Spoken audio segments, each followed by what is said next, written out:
Hello, everyone, and welcome to another wonderful day of PCAT. So we are going to continue our progress building up this idea of symmetry.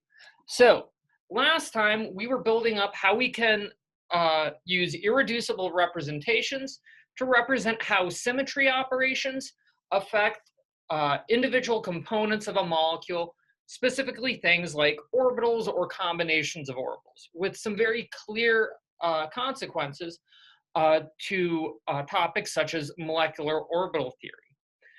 However, one of the things that we kind of have to watch out for is the fact is that last time we were mostly focusing on relatively simple point groups, ones with relatively few symmetry operators, and as a consequence, usually fairly few irreducible representations.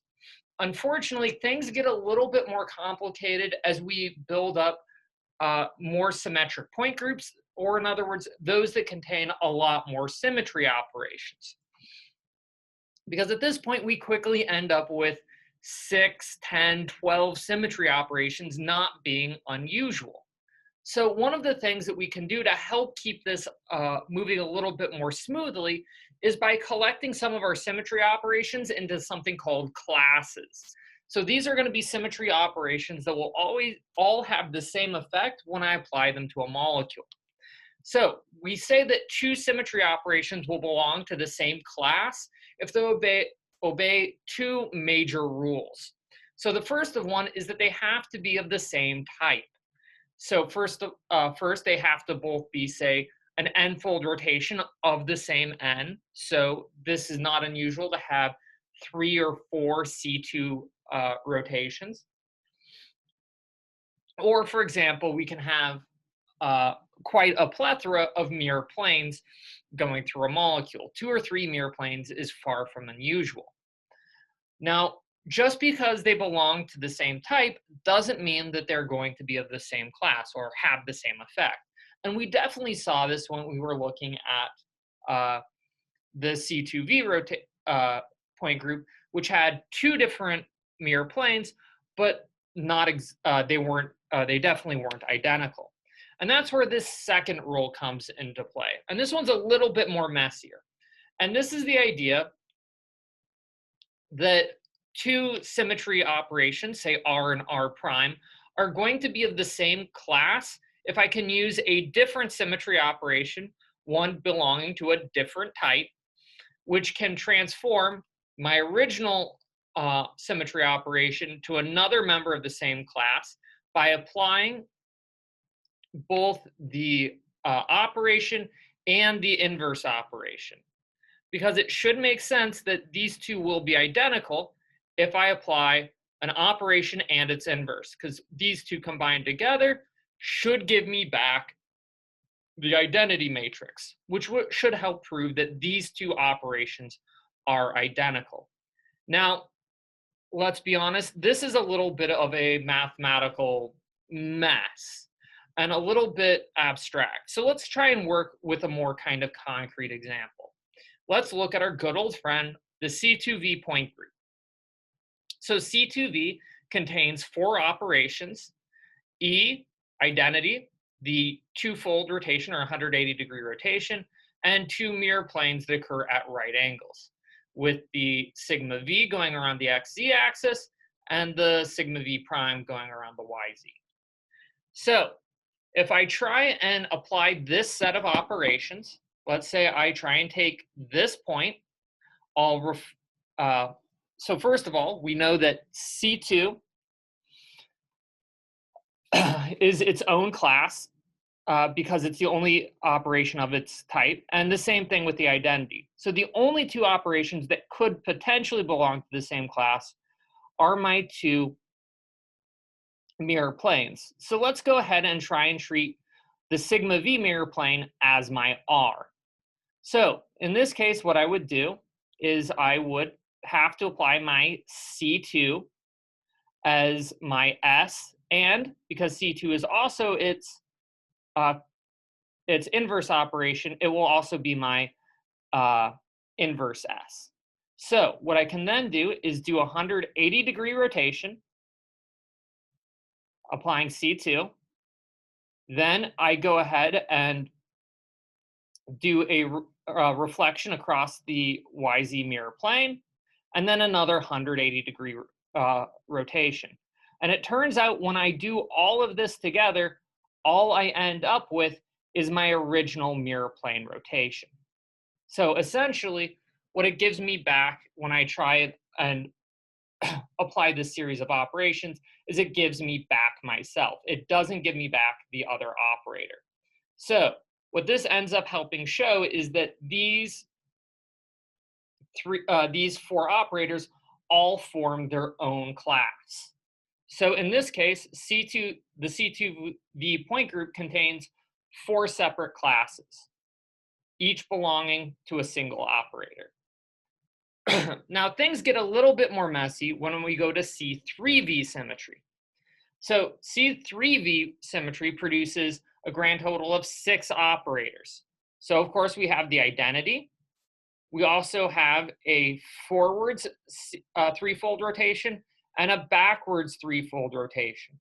So this might seem a little bit weird after coming off of the C2V point group. And the reason why in this case is because a forwards 120-degree rotation and a backwards 120-degree rotation do not get me to the same point. So while these two may be inverses, they are also not the identical operator. So we do indeed have two different operators here. And we also have 3 different mirror planes, each one at a 120-degree angle to the other two. So this gives me a grand total of 6 operators. If you need some confirmation of this, I encourage you to go grab an NH3 molecule and try and rotate it around, and you will spot these 6 different operators. Now let's try and separate this guy out into groups. So we have 3 major classes. The identity, again, is by itself. My rotations form one group, and my mirror planes form a second. So let's start by looking at my rotation. So I'm going to look at my C3 plus or forward rotation, and I'm going to use my sigma V as my S operator in this case, where the sigma V will also form its inverse operator, because if I project across the axis, the reverse is again projecting across the axis. So in order, I'll do a sigma V mirror plane, which brings me to point 2. Then I'll do a 120-degree rotation, and then I will do another reflection across the mirror plane. Now it turns out that when you do this, this is going to be the same thing as doing a 120-degree rotation in the opposite direction, which means that C3 plus and C3 minus, so the forward and reverse rotations, are indeed part of the same class, as they will transform into each other. Now you can apply the same idea to our mirror planes, where I can start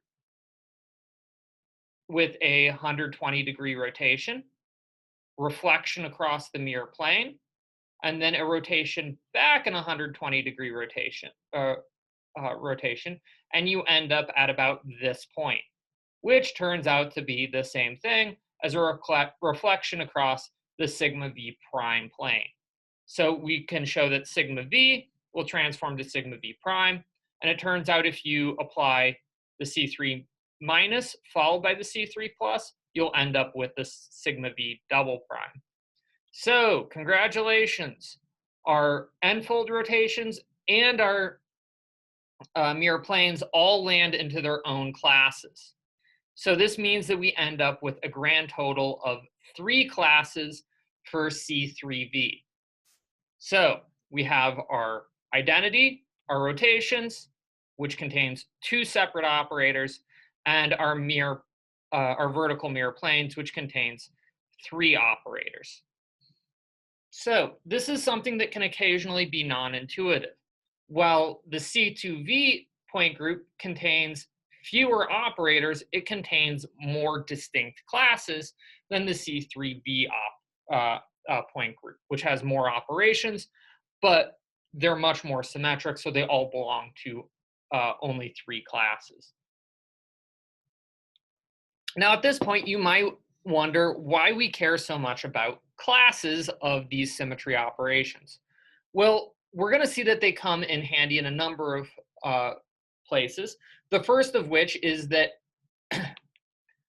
any of these classes will transform an irreducible representation the exact same way, which means it's going to be a very condensed way of talking about how operators can affect our orbitals.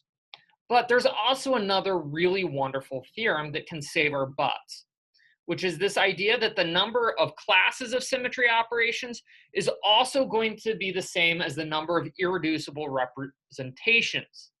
So if I have 4 classes of operators, like in C2V symmetry, it means that we only have 4 irreducible representations, which is exactly what we showed last time. We were able to identify 4 irreducible representations. And the power of this theory is that it tells me that once I hunted down those 4 E-reps, I don't have to look for any more. That's all there is. And this is a huge advantage. And we also were able to see that each one of those irreducible representations consisted of essentially 4 1-by-1 matrices. So essentially, these were all first order depictions or one-dimensional depictions.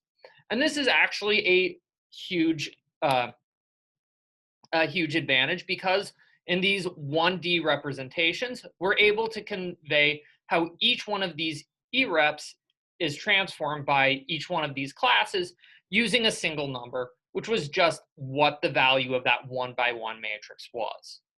But things aren't always so simple. So let's go ahead and talk about our little bit more symmetric point group, the C3V. So this one has 3 classes of operations: our identity, our rotations, and our mirror planes. And as a consequence, it only has 3 different irreducible representations. So this means that there are far fewer classes that my molecular orbitals can be. So they will be in there's far fewer ways to describe how they will interact with symmetry. So this is actually going to be a huge advantage. Now, the real problem with this is, what is going to be the form of these irreducible representations? Or what is their dimension? Are they all going to be able to be described with a 1-by-1 matrix like we had for C2V? Or are some of them going to be a little bit more complicated?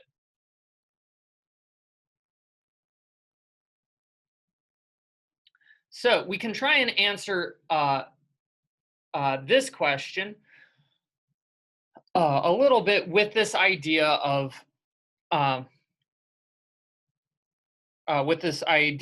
we can figure out the order of our total point group. So our point group is going to have its own order, which is going to describe a lot about the flexibility of the E-reps and the symmetry operations. And this is going to be defined as the total of the number of symmetry operations in a system.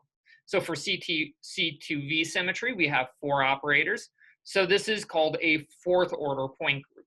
Whereas C3V, it had 6 operators, even if they are only in 3 classes. So it's a 6th order point group. Now, we can use this to tell us a lot about the dimensions of our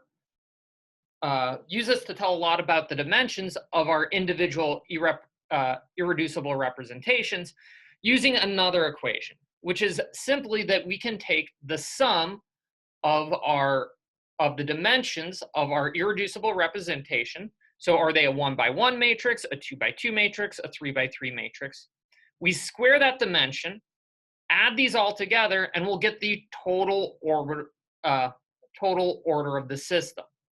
So again, one of the things when I'm talking about the dimensions of an irreducible representation is that this is going to be another way of thinking about how many separate orbitals need to be analyzed or are moving in concert to be described by a single irreducible representation. And we'll deal with this idea a little bit more next time. But for now, let's just try and figure out how I can determine this dimensional feature. So let's start by looking at our C2V symmetry, which is fourth order, and we know it has four classes. So the only dimension that each one of these four classes can have is 1, because if the number was any greater, I wouldn't get 1 plus 1 plus 1 plus 1, giving that 4 value. It has to be. Now, we can look at the same process for, say, C3V symmetry, which we know is sixth order. So when I sum up all my dimensions, it has to give a value of 6.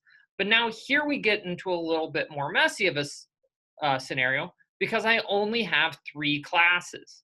So I'm only going to be adding together 3 numbers. So if each one of these was first order or one dimensional, this would definitely not work, because that would only give me a value of 3, which means one of them has to be a higher dimension. And it turns out the only way to satisfy this equation is going to be if 2 of them are one-dimensional and one of my irreducible representations is 2-dimensional, which will give me that indeed overall of 6th order. But this leads us to a question that we're going to be focusing in on next time, which is, what the heck does it mean for an irreducible representation to be 2-dimensional? So we'll talk about that next time. Until then, stay safe and stay healthy.